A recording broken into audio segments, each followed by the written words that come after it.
Hello viewers, good afternoon. जैसा कि आप जानते ही हैं कि सीबीएसई ने इस साल के सिलेबस में वो पूरी तरह से टर्म 1 और टर्म 2 में डिवाइड कर दिया है।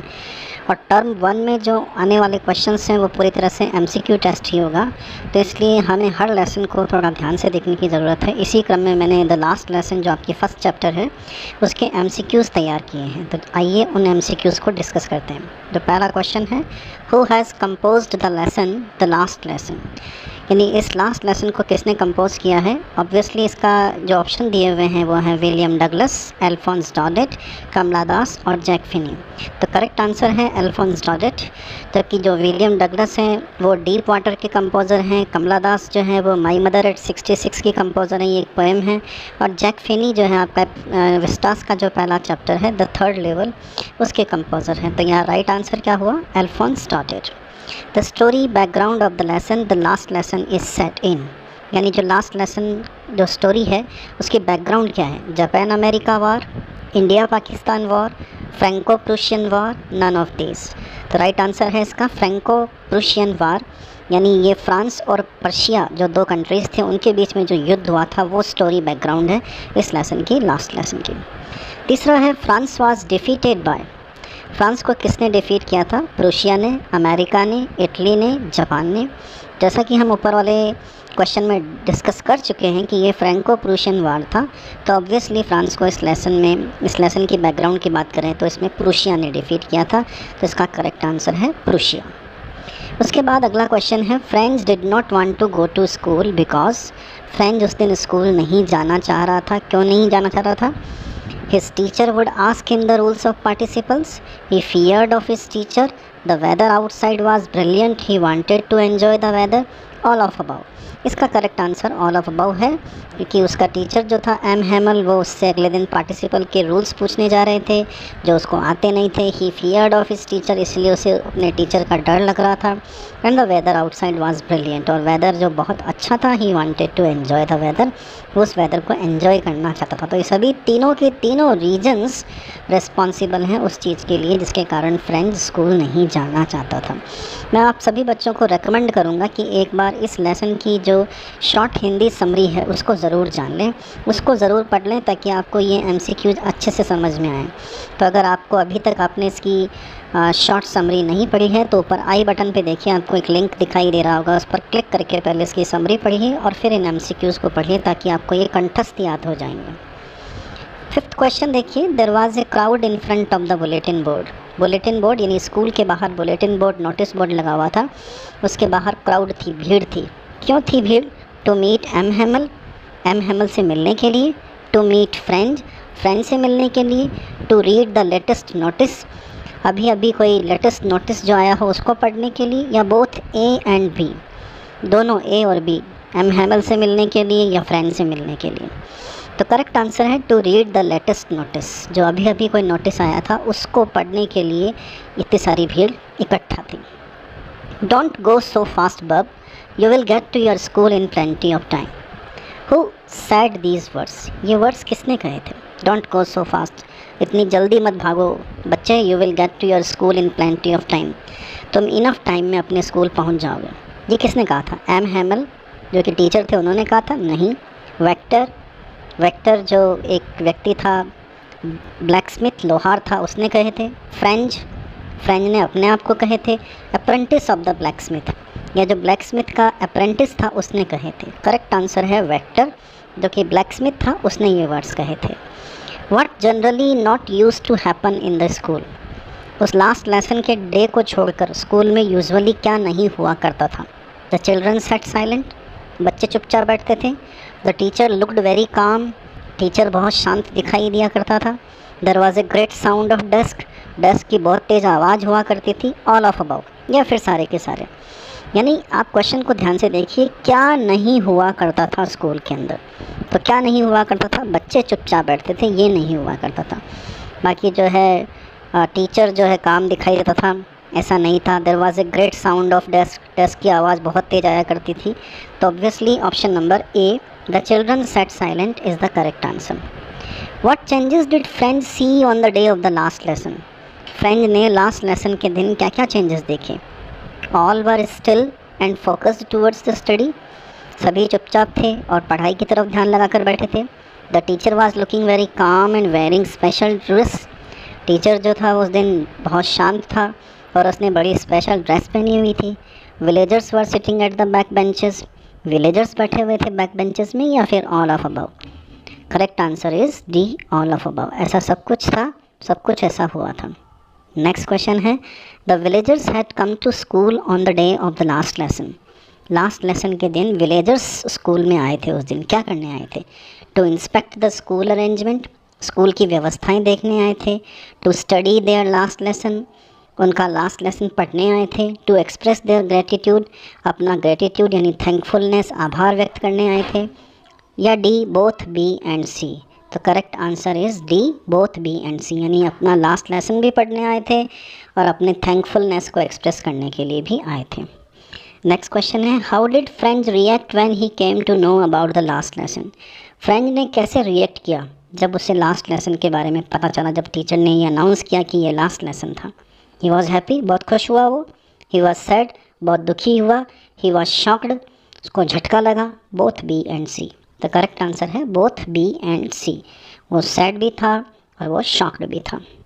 French had a guilt in his mind. French के दिमाग में एक गिल्ट था। गिल्ट का मतलब होता है पछतावा। किस चीज़ का पछतावा था? For coming late every day, रोज़ स्कूल लेट आने के लिए। फॉर डिसरिस्पेक्टिंग हिज टीचर, अपने टीचर को डिसरिस्पेक्ट करने के लिए। For not learning his language, अपनी लैंग्वेज नहीं सीखने के लिए, या none of these?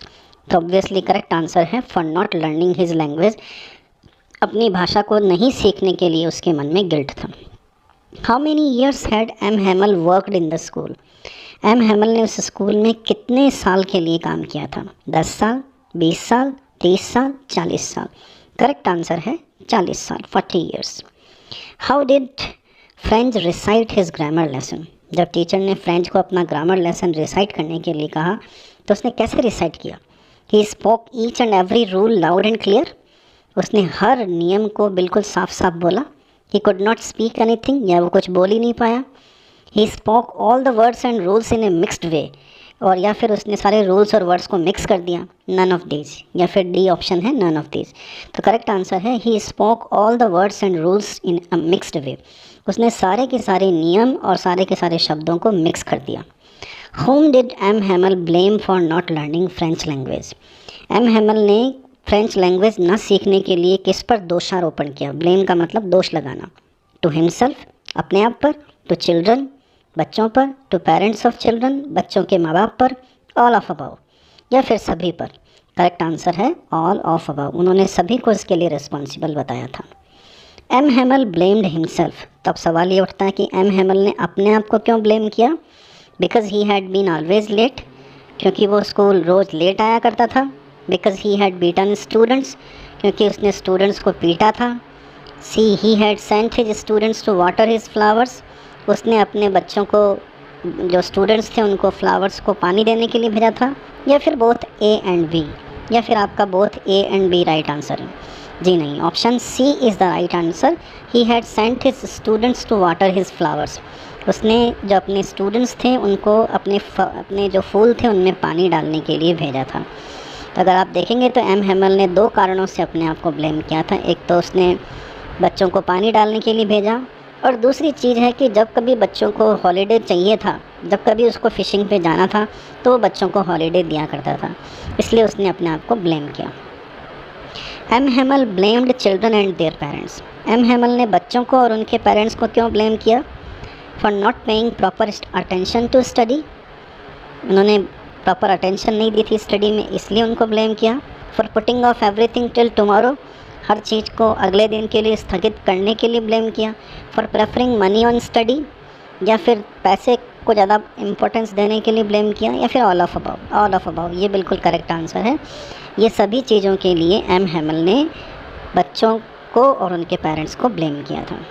According to M Hamel, which language is the most beautiful language of the world. M Hamel के अनुसार दुनिया की सबसे खूबसूरत भाषा कौन सी है? German, French, English, none of this? Correct answer है French. Why was M Hamel leaving the school. M Hamel school छोड़कर क्यों जा रहे थे? A, villagers had asked him to leave, गाँव वालों ने बोला था छोड़ने के लिए। France had been defeated by Prussia, या फिर फ्रांस पर प्रूशिया का अधिकार हो गया था। A new German teacher was going to join, एक नया जर्मन टीचर आने जा रहा था। या both B and C, both B and C is the right answer. ये दोनों ही कारण इसके लिए रिस्पॉन्सिबल हैं, क्योंकि एक तो फ्रांस पर रशिया का अधिकार हो गया था, प्रूशिया का अधिकार हो गया था, और दूसरी बात है प्रूशिया का अधिकार होने के कारण ही जर्मन टीचर वहाँ पर ज्वाइन करने जा रहा था। What notice had been put up on the bulletin board, bulletin board पर क्या नोटिस लिखा गया था? The notice of asking villagers to leave the village, गांव वालों को गांव छोड़ने के लिए कहा गया। The notice of asking M Hamel to leave the school, या फिर एम हैमल को स्कूल छोड़ने का मैसेज था। The notice of asking all villagers to attend the school, या फिर सारे गांव वालों को स्कूल अटेंड करने का नोटिस था। ऑल ऑफ अबव, या फिर all of above. Correct answer है the notice of asking M Hamel to leave the school. M Hamel के लिए नोटिस था स्कूल छोड़ देने का। French could understand everything on the day of the last lesson, because French last lesson के दिन सब कुछ उसको समझ में आया। क्यों?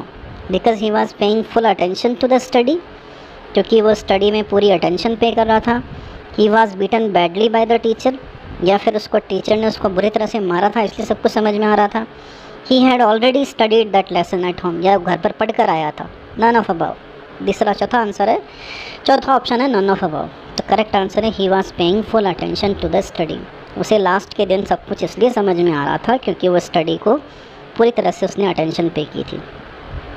Will they make them sing in German even the pigeons, which tone has been expressed in this sentence, क्या वो अब इन पीजन्स को भी जर्मन भाषा में गाना सिखाएंगे? इसमें कौन सी टोन है? इसमें टोन अप्रिशिएटिव, यानी राइटर जो है इसमें अप्रिशिएट कर रहा है उनको। सेटायरिक, यानी राइटर सेटायर कर रहा है। एप्रीहेंसिव, या राइटर चिंता कर रहा है। डी नन ऑफ दीज, इनमें से कोई नहीं। करेक्ट आंसर है सेटायरिक। ये सेटायर किया जा रहा है उन लोगों पर जिन्होंने फ्रांस पर अधिकार कर लिया। तो भाई क्या वो इन कबूतरों को भी, पीजन्स को भी जर्मन में गाना सिखाएंगे? ये एक सेटायर है। विच family member did French have living with him, French के साथ में कौन सी उसकी फैमिली मेम्बर रहती थी? उसके फादर रहते थे, उसकी मदर रहती थी, उसकी पत्नी रहती थी, या उसकी बहन रहती थी? The correct answer is C, his sister. What a thunder clap these words were to me, ये वर्ड्स मेरे लिए कितने बड़े थंडर क्लैप की तरह थे। तो ये वर्ड्स क्या थे? थंडर क्लैप का मतलब loud and clear, startling and unexpected, pleasant and welcome, inaudible. The correct answer is startling and unexpected. Startling यानी चौंकाने वाले, अनएक्सपेक्टेड यानी जिसकी उम्मीद भी न थी। I never looked him so tall, मैंने उसे कभी इतना टॉल नहीं देखा। तो एम हैमल क्या हो गया था? टॉल होने का मतलब क्या था? हैड गॉन फिजिकली टॉल, क्या वो अचानक से एम हैमल लंबे हो गए थे? सीम्ड वेरी कॉन्फिडेंट, या पूरी तरह से कॉन्फिडेंट दिखाई दे रहे थे? स्टूड ऑन द चेयर, या फिर चेयर पर खड़े हो गए थे? डी नन ऑफ दीज, इनमें से कोई नहीं। करेक्ट आंसर है सीम्ड वेरी कॉन्फिडेंट। तो लुकिंग वेरी टॉल का मतलब होता है looking very confident. But I had the strength to resist, what strength did she have, ये शी नहीं आना चाहिए, ही आना चाहिए यहाँ पर। What strength did he have? But I had the strength, who had the strength? Franz had the strength to resist. What kind of strength? The strength to resist the desire of not going to school, यानी अपनी जो school नहीं जाने की इच्छा है उसको दबाने की स्ट्रेंथ। तो the strength to resist the desire of learning participle rules, participle rules को याद करने की जो इच्छा उसको दबाने की ताकत।